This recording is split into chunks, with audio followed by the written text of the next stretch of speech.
Ban số đây bong bồn được không nhé hay thay đấy trong này nó mà bị vị trí xa này cả vừa cục sái đâm bây giờผมโมនឹងพอប្រេឈើរបស់យើងគឺការយកឃុំព្រៃនេះជាតំណែងទម្លាប់របស់បណ្ដាញសហគមន៍ព្រៃឡង់ដែលរស់នៅជុំវិញព្រៃនៅពេលដែលដល់រដូវយកឃុំគឺពួកគាត់តែងតែចូលទៅក្នុងព្រៃដើម្បីប្រមូលយកឃុំដើម្បីយកទៅលក់នៅក្នុងទីផ្សារដើម្បីបងប្អូនដែលចង់ទិញឃុំព្រៃយកទៅប្រើប្រាស់ហើយវិធីសាស្ត្រនៃការយកធ្វើគប់ផ្សាយនៃការយកឃុំនេះជាវិធីសាស្ត្រដែលតាំងពីបុរាណមកដែលយើងចេះតគ្នាមកហើយមួយទៀតគឺយើងធ្វើបែបនេះដើម្បីកាត់បន្ថយនៃការប៉ះពាល់ដល់ព្រៃឈើនិងសត្វឃ្មុំកុំឲ្យវាមានការបាត់បង់ព្រោះថាដល់ពេលយកបែបនេះឃ្មុំនៅពេលដែលវាប៉ះផ្សែងហើយវានឹងហើរចេញនៅពេលដែលយើងឈប់យកអញ្ចឹងទៅឃ្មុំនឹងមកទុំវិញដោយសារតែការយកឲ្យយើងនឹងគឺយើងជាតែក្បាលទឹកទេហើយយើងអត់យកទាំងកូនទេកាលណាបើសិនជាយើងយកទាំងកូនវាធ្វើឲ្យការបាត់បង់នៃឃ្មុំព្រៃច្រើនមែនតើបាទហើយឃ្មុំព្រៃសួស្តីបងប្អូនទាំងអស់គ្នាហើយនេះគឺខ្ញុំមកបង្ហាញតទៅរឿងការធ្វើគប់ផ្សែងដើម្បីយើងត្រៀមនឹងឡើងយកឃ្មុំឥឡូវនេះហើយពេលដែលយើងយកពេលថ្ងៃគឺយើងប្រើគប់ផ្សែងបែបនេះដើម្បីឡើងយកបើសិនជាយើងអត់មានគប់គឺអត់បានទេដោយសារតែនេះគាត់យកតាមលក្ខណៈបែប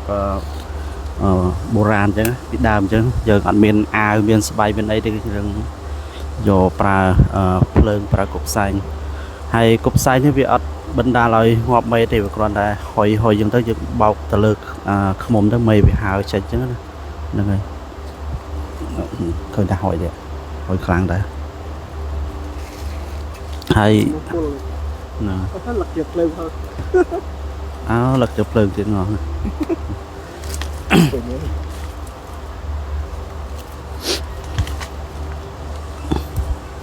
េះណាខាងក្រោមចឹងខាងក្រោមអត់ក្រានអញ្ចឹង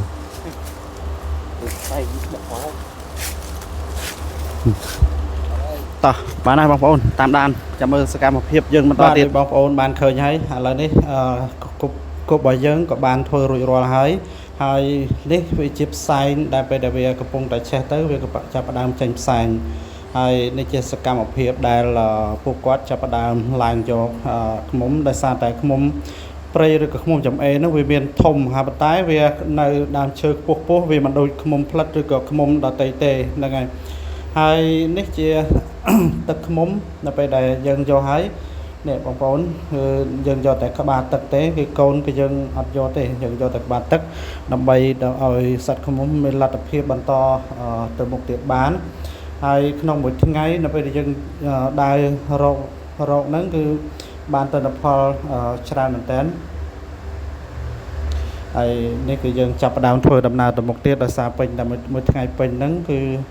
យើងជួបកន្លែងណាគឺយើងយកកន្លែងហ្នឹងតែម្ដងហើយគឺបាទនេះជាសកម្មភាពដែលយើងយកហើយនៅពេលដែលចុះមកដល់ក្រោមគឺយើងចាក់ចូលទៅធុងមួយទៀតនេះគឺយើងបន្តដំណើរទៅមុខទៀតនៅពេលដែលយើងយករួចហើយយើងចេញដំណើរទៅមុខទី2យកថែមទៀតថ្ងៃនេះគឺយើងយកជួបប្រមាណយកប៉ុណ្ណឹងបើមិនជួបទៅផ្ទះ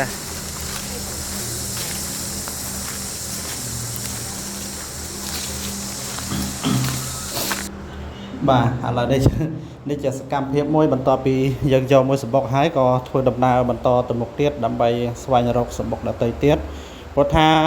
ពេញមួយថ្ងៃហ្នឹងគឺយើងដើរជួបតាណាគឺយើងយកកន្លែងហ្នឹងតែម្ដងនេះជាសកម្មភាពនៃការយកឃ្មុំព្រៃកុំឲ្យបងប្អូនដែលខានបានឃើញពួកខ្ញុំលក់ទឹកឃ្មុំព្រៃហើយហ្នឹងក៏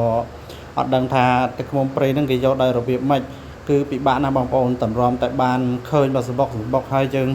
យកវាតម្រាំតែបានគឺមិនមែនងាយស្រួលដូចឃ្មុំចិញ្ចឹមគេដាក់នៅកន្លែងតែមួយហើយយើងចាំតែប្រមូលផលហ្នឹងទេព្រោះថាឃ្មុំព្រៃយើងវាដើររកវាមិនដឹងថាស្ថិតនៅកន្លែងណាទេជួនកាលក៏ជួបជួនកាលក៏អត់បាទថ្ងៃនេះវីដេអូនេះមានតែប៉ុណ្្នឹងសូមអរគុណបងប្អូនទាំងអស់គ្នាក្នុងការគាំទ្រវីដេអូនេះផង